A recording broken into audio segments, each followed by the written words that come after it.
ভারত শাসিত জম্মু কাশ্মীরের পেহেলগামে বন্দুক হামলার জেরে ভারত ও পাকিস্তানের মধ্যে বাড়তে থাকা উত্তেজনা কমাতে মধ্যস্থতার প্রস্তাব দিয়েছে ইরান। এক প্রতিবেদনে ইন্ডিয়া টুডে জানিয়েছে, শুক্রবার 25 এপ্রিল ইরানের পররাষ্ট্রমন্ত্রী আব্বাস আরাকচি এই প্রস্তাব দিয়ে দুই প্রতিবেশী দেশের মধ্যে বোঝাপড়ার জন্য কূটনৈতিক সহযোগিতার আশ্বাস দেন। ইরানি পররাষ্ট্রমন্ত্রী সৈয়দ আব্বাস আরাকচি বলেন, ভারত ও পাকিস্তান ইরানের ভ্রাতৃপ্রতিম প্রতিবেশী। আমরা এমন সম্পর্ক উপভোগ করছি যা কয়েক শতক পুরনো সাংস্কৃতিক সভ্যতায় নিহিত। অন্যান্য প্রতিবেশীর মতো তাদেরও আমরা সর্বাগ্রে অগ্রাধিকার হিসেবে বিবেচনা করি।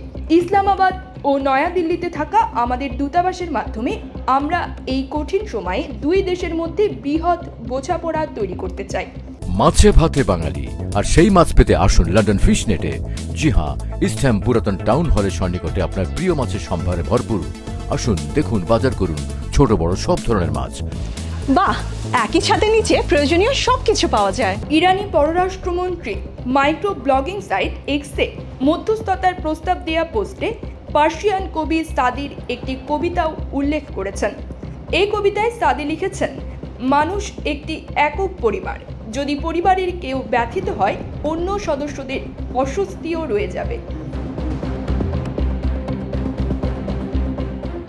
গেল মঙ্গলবার 22 এপ্রিল ভারত নিয়ন্ত্রিত জম্মু কাশ্মীরের পেহেলগাম এলাকায় ভয়াবহ সশস্ত্র হামলায় 26 জন নিহত হন। এই ঘটনায় দুই দেশের মধ্যে কূটনৈতিক সম্পর্ক সাম্প্রতিক ইতিহাসে তলানিতে পৌঁছেছে।